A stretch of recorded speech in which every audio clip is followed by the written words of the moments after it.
Hello, I'm Natalie Kenway, Global Head of ESG Insights at ESG Clarity. Welcome back to this video series in conjunction with Reboot, an initiative that allows us to hear from inspiring ethnic minorities that are making a mark in the corporate world. Today, I'm delighted to be interviewing Eunice Zhu, Director and Head of Counterparty Risk Trading at SMBC Nikko Capital Markets.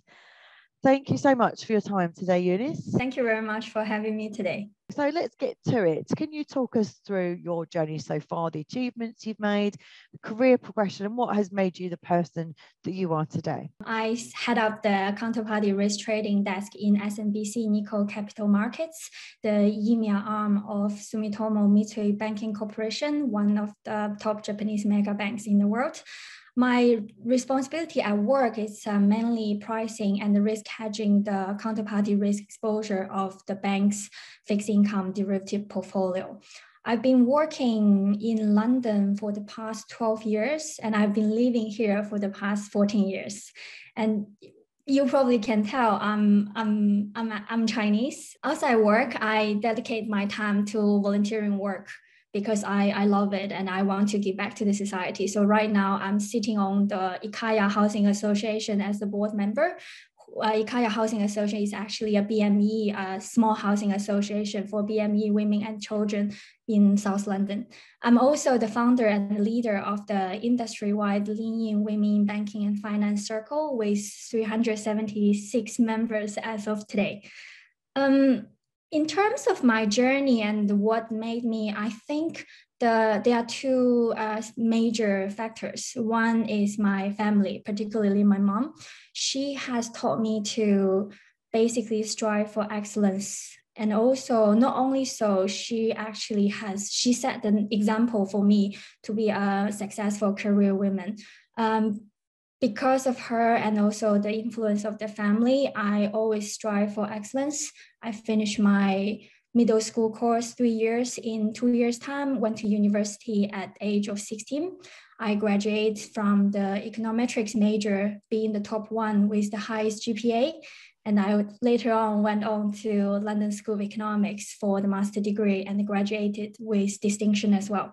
For the past 12 years, I've been working in London, working in counterparty risk trading across different banks.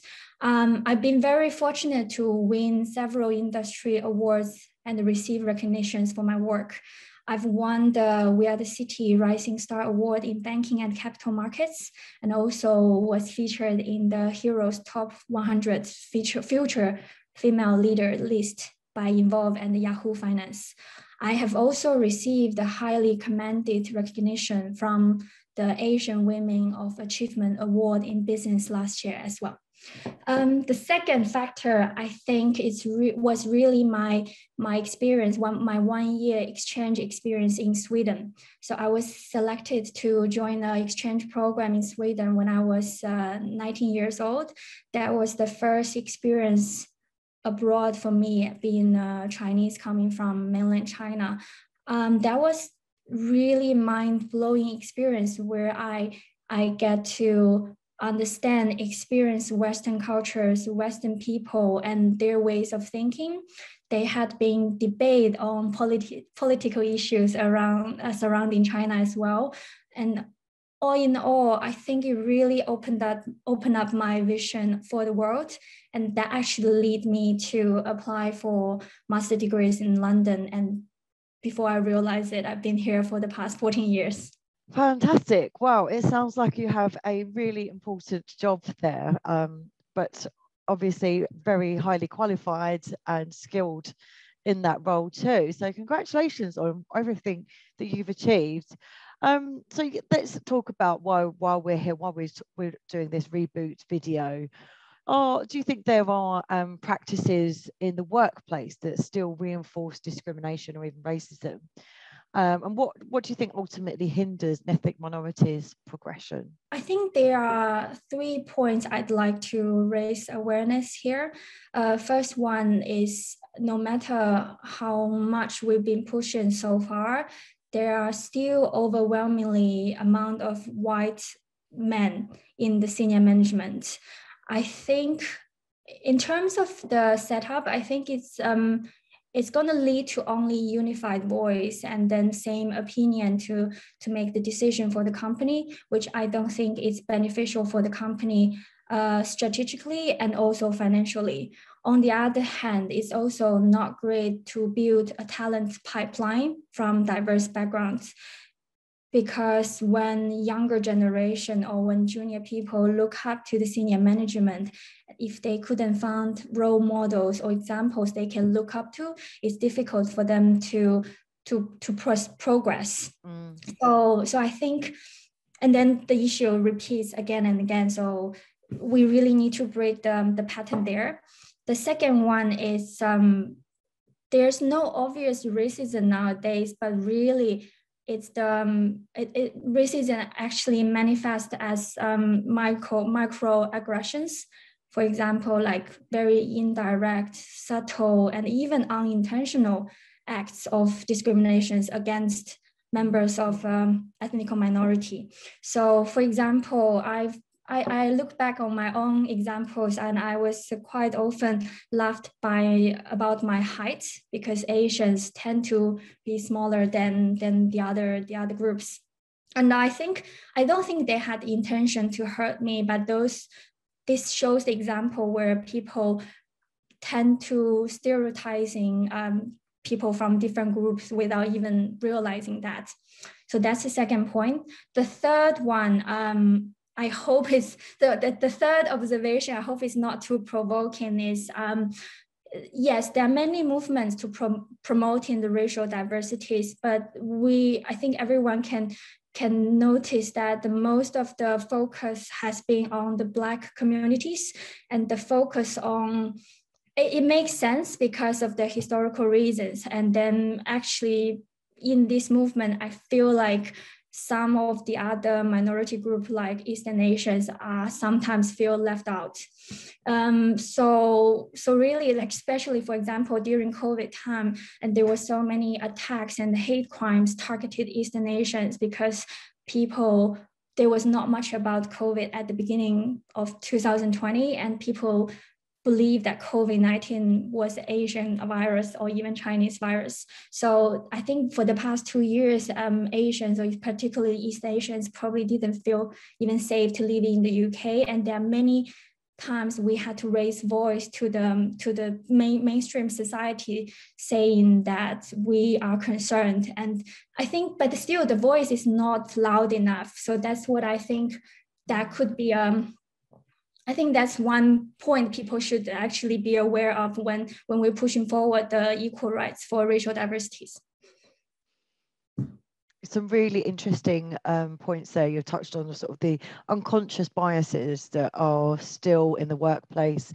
And yes, like you said, I think some of the things you've talked about haven't been openly discussed before. So that's why I'm so glad we're able to use the ESG platform to put those out there. It is really important that we do talk about these. So thank you for that.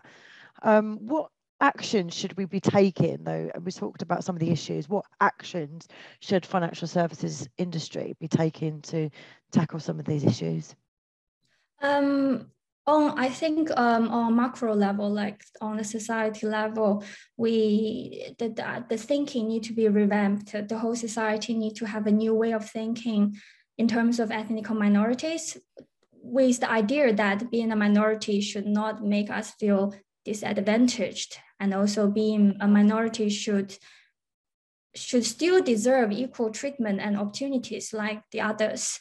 I think particularly we should focus on the education of next generation, because they are the future of the society. And if they are taught, and then they can observe the equality in their life, it will make the whole society a better place for the ethnic minorities.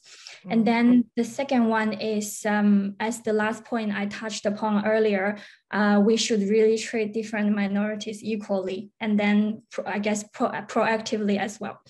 In terms of financial industry, I think I think a lot of companies are doing that, but I'm going to emphasize again, really companies should proactively practice diversity and inclusion, and really should wave the D&I concept into the leadership, management, and professional development and training. So everyone, especially senior management, should try to level the playing field as much as possible, if not all in once.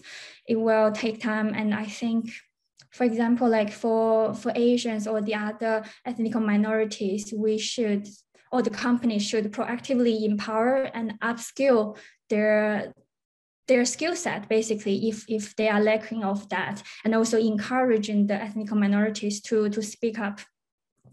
The last one I was thinking, so I was thinking, for example, we are doing a lot of work on gender equality, and there are a lot of benchmarking studies, and there are government bodies to even examine the companies against the benchmarks. For example, the HM Treasury Women in Finance Charter. I think it would be really good that the government and then the companies, the industry should have similar governing bodies to hold the company upon their responsibilities to promote, I guess, more senior representative for ethnic minorities, and also a better talent pipeline for diverse ethnic minorities as well. And what advice would you give to any other professional ethnic minorities coming through, the next generation coming into the workplace? Do you have any top tips for them? I think being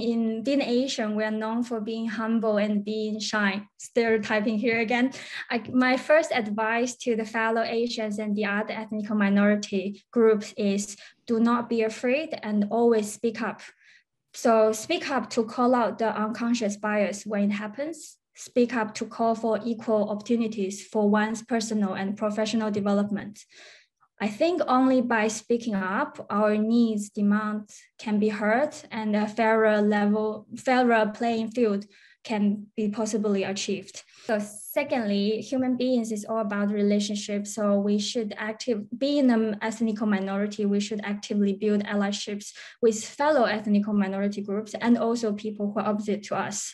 So not only we can encouraging and empower each other in the same group and sharing the concerns, the difficulty, obstacles we've met, and try to come up with solution, but also bring the awareness or raise the awareness of the other groups. So I guess as a whole, the industry can be better, and then the society can be better. The last one, like what I'm doing today, really, I think for all experienced and successful minority leaders, I think everyone should really like stand up and try to lead and set role model examples for the younger generation, because the ratio is low already. And in order to bring up the ratio, we should really help our fellow ethnic minority members who felt left out. We should raise awareness of the unconscious bias and empower and upskill them whenever possible, and then help level the playing field again for the next generation. Leveling the playing field, allyship, that's exactly what we are talking about here and why we're doing this video series. So thank you much for sharing your insights and perspective, Eunice. It's been really fantastic talking to you today. Thank you very much for having me.